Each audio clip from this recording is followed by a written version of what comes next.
Okay. Mr. Secretary, welcome to the department. Distinguished... Mrs. Rubio. Yes. Yeah.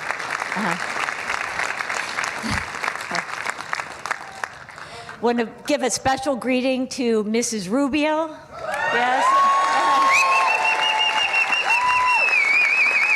To your family, to your children, distinguished guests, members of Congress, on behalf of the nearly 80,000 strong officers who are serving in the Department of State, a warm welcome.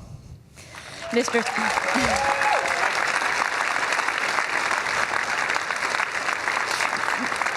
Secretary, your career exemplifies a life of public service, advocating for core American interests all over the globe. In these challenging times, we need principled, strong leadership. And that is why we are so happy to have you with your experience, your dedication, and your energy to lead us. Thank you.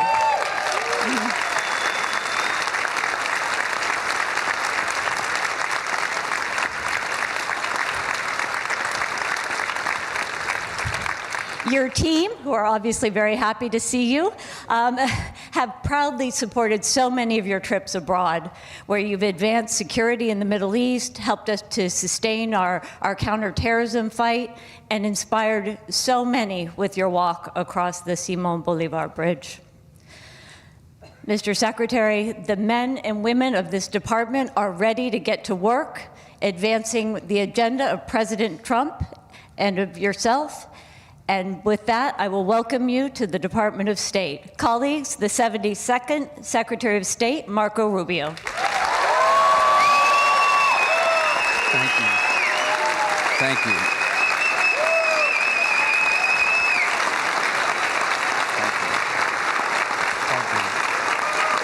Thank you.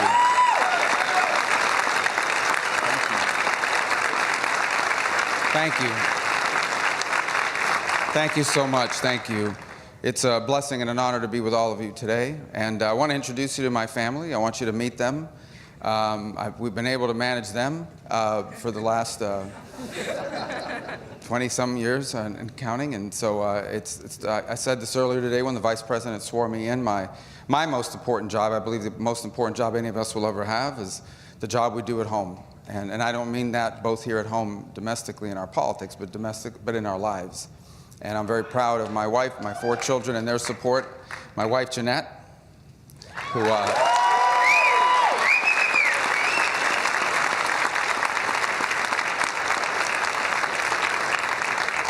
her parents immigrated here from Colombia. Anybody here from Colombia? Anybody cover Colombia? And then my oldest daughter, Amanda. Say hello, Amanda. And then came Daniela.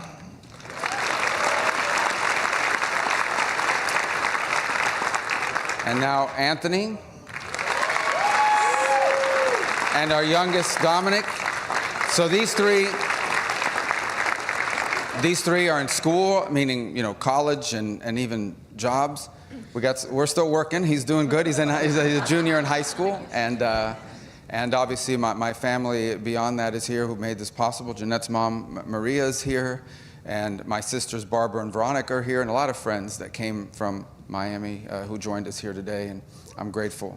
And thank you. I also want to recognize my former colleagues from the congressional branch, who also happen to be appropriators and authorizers, and so I thought it was important.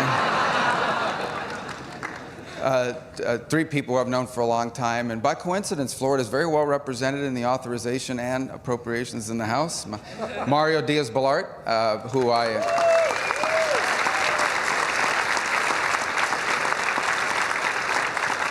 I've known as a personal friend. We served together in the Florida legislature, in fact, sat next to each other on the floor. Who would have thought, Mario, back in the day? And now here we are, you know, and 2 Cuban Americans. If we had a third, they'd call it a conspiracy, but there's only 2, so we're in shape.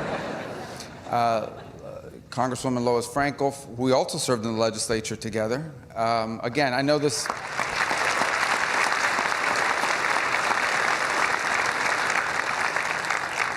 I know it looks suspicious. She just happens to be from Florida as well, and she happened to be on that committee. And then, of course, my colleague, Brian Mast, thank you for being here as well.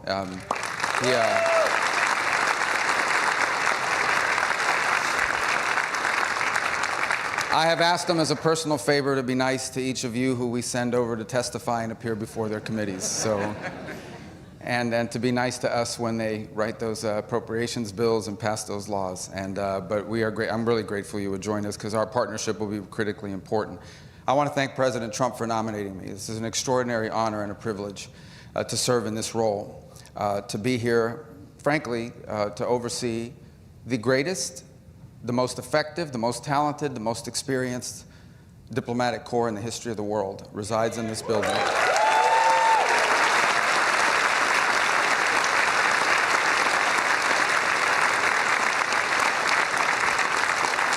And it's important to remember that obviously they serve our national interest and our foreign policy. They also serve Americans. And as a member of the Senate, we often would get calls for a brief period of time, panicked calls about passports, as you remember that era, when everyone forgot their passport expired and their cruise was on Saturday and it's Friday, 5 p.m. So we were, why are you guys chuckling? Is that, you know it's true, it happened. And then, of course, but we also serve Americans that sometimes find themselves overseas and lost their passport, or even worse, something terrible or tragic happened and their families are impacted by it. And so it's important. It's an important task and one that I know is critical to our mission. Beyond that, this is the face of the United States. In fact, if you think about it, for many people on this planet, their only interaction with America, most will never travel here, their only interaction with America in many cases, whether they be leaders or everyday people, will be the men and women who serve us abroad and do so with tremendous integrity and dedication.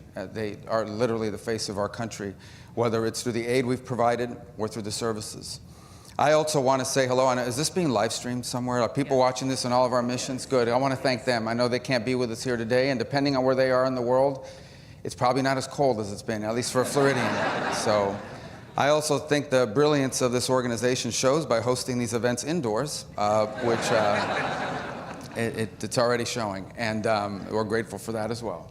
But I want to tell you that I want to thank you, all those who are serving overseas and abroad, some in places that are strong and stable and others that are more tenuous and dangerous. And I want to do something also special. I want to also thank the locally employed staff, the nationals of those countries who work with us.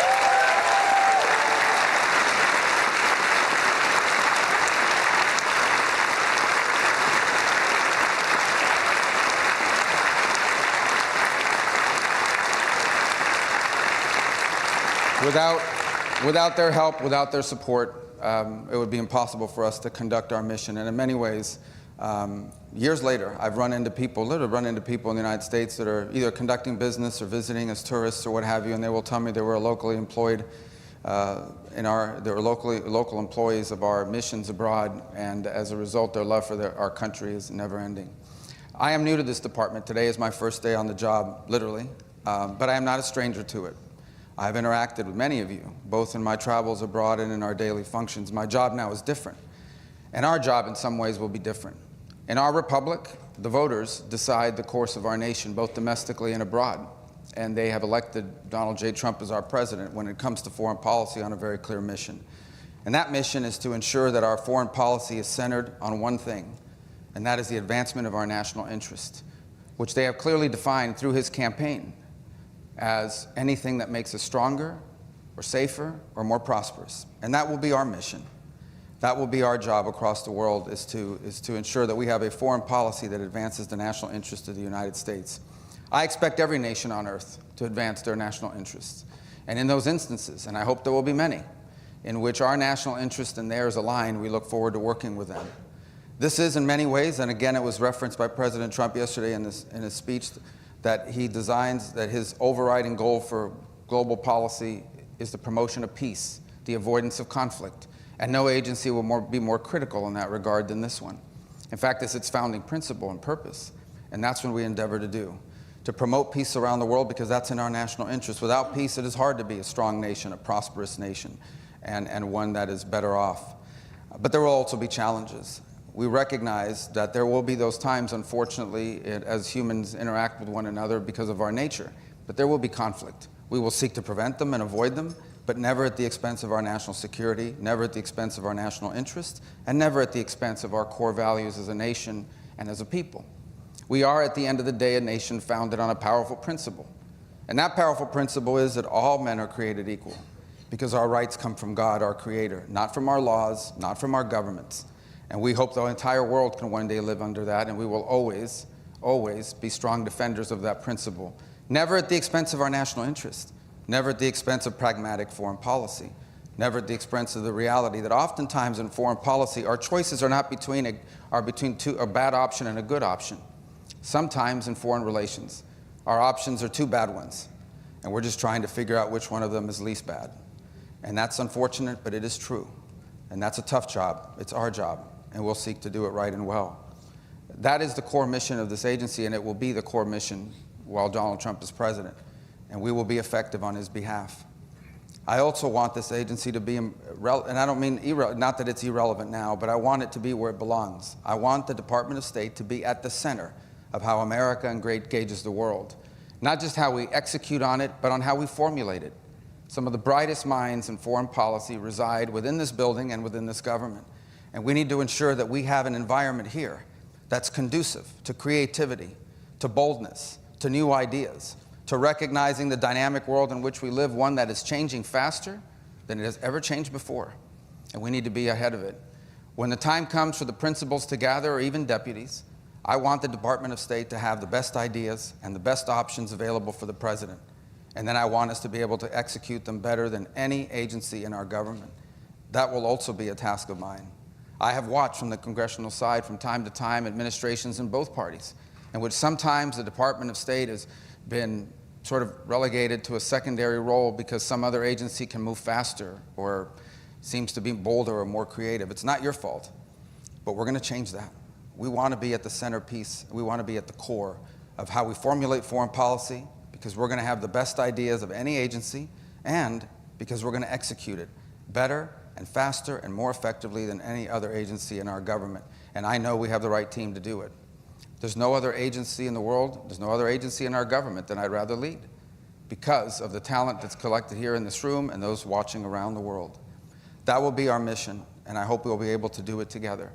There will be changes, but the changes are not meant to be destructive. They're not meant to be punitive. They're not out of, the changes will be because we need to be a 21st century agency that can move, by a cliche that's used by many, at the speed of relevance. But we need to move faster than we ever have, because the world is changing faster than we ever have. And we have to have a view that some say it's called look around the corner, but we really need to be thinking about where are we going to be in 5, 7, 10, or 15 years. Some of the issues that confront humanity today have no precedent. They have no historic precedent. Some of the challenges we face have no historic precedent. We can compare it to another era, to another time, but they're not the same. Things are moving faster than ever. Think about how much the world has changed in the last 5 years. Imagine how much it will change over the next 25 years. And my sincerest hope and my prayer is that we will, as a nation, be able to leave the future generations with a country and a planet safer and better than the one that was left for us. And you will be a big part of achieving that goal. It is an honor to be able to lead this agency. I hope to do it with distinction and with integrity, working harder than anyone ever has at this role. And that will not be easy, because some pretty hardworking people have come before me. But I know that we are up to the task. And I'm glad that I'm in the job, on day one. I was sworn in at about 9:15. I didn't mess up the oath. And we're ready to go to work, and I know you are as well. Thank you. God bless all of you. God bless our country. Thank you.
How are you?